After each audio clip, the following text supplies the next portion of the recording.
Hector Butzmann from Air Design. I'm design director. For this vehicle, we designed the fender flares and some door moldings. The basic idea was to have an adventure vehicle, so they want to create a more rugged look on this vehicle. So we came up with these fender flares and the door moldings. These parts are polyurethane injected. They already painted, come with this texture.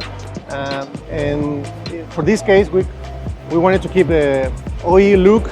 We took advantage of the lines of the vehicle, so we sit right here under the fillet of the fender. In this case, we wanted to complement the design on the front bumper. The original vehicle on the front and the rear come with a silver insert, so we wanted to bring that look all around the vehicle.